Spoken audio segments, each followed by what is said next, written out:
Bayangkan kita berdiri di pinggir dermaga tua bersama seorang sahabat karib. Ada bagian kayu yang lapuk. Ada tanda peringatan tepat di sana. Kita tahu betapa dalamnya air di bawah dan betapa kuatnya arus yang bisa menyeret siapa saja. Lalu, sahabat kita mulai melangkah ke arah itu.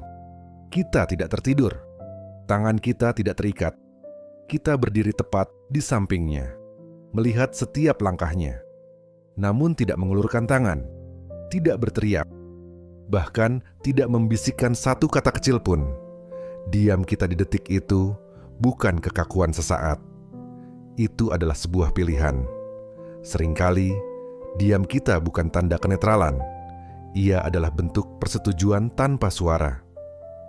Perempuan itu melihat bahwa buah pohon itu baik untuk dimakan dan sedap kelihatannya. Lagi pula pohon itu memberi pengertian, lalu ia mengambil dari buahnya dan dimakannya, dan diberikannya juga kepada suaminya yang bersama-sama dengan dia, dan suaminya pun memakannya. Kejadian 3 ayat 6. Ada satu detail yang hampir selalu terlewat karena kita biasanya terlalu fokus pada dialog antara ular dan Hawa. Teks mencatat bahwa Adam ada di sana, bersama-sama dengan dia. Namun teks tidak mencatat satu patah kata pun yang keluar dari mulutnya. Disinilah letak pembaliknya. Adam adalah satu-satunya manusia yang menerima perintah larangan itu langsung dari mulut Allah sendiri, bahkan sebelum Hawa diciptakan. Ia adalah pemegang otoritas pertama atas kebenaran itu. Namun ketika kebenaran itu dipelintir tepat di depan matanya, ia tidak menawarkan perlawanan sedikit pun. Teks mencatat urutan yang terasa dingin dan mekanis. Hawa mengambil, memakan, memberikan, dan Adam pun memakannya. Tidak ada perdebatan. Tidak ada keraguan yang diungkapkan.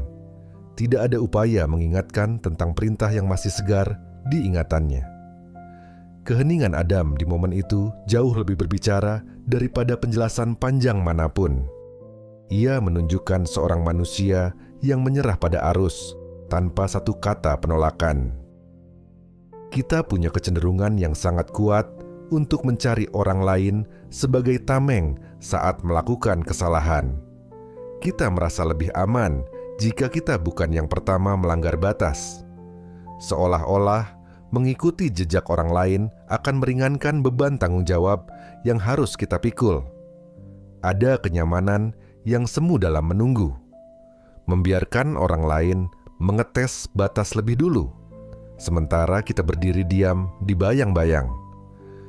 Kita terjebak dalam pikiran bahwa kepasifan adalah kesabaran, bahwa diam adalah menjaga damai.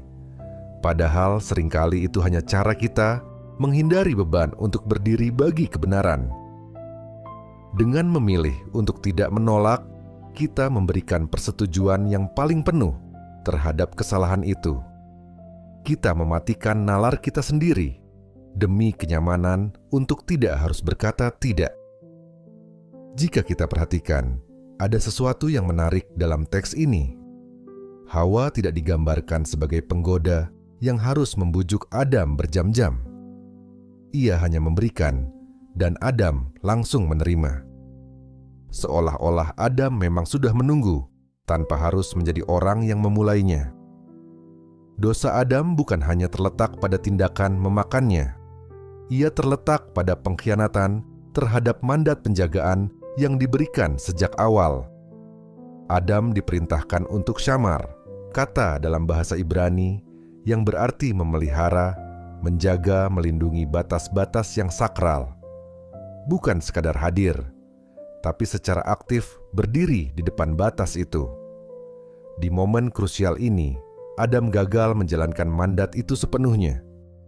Ia berada tepat di jangkauan, namun melepaskan otoritasnya untuk bicara dan menjaga.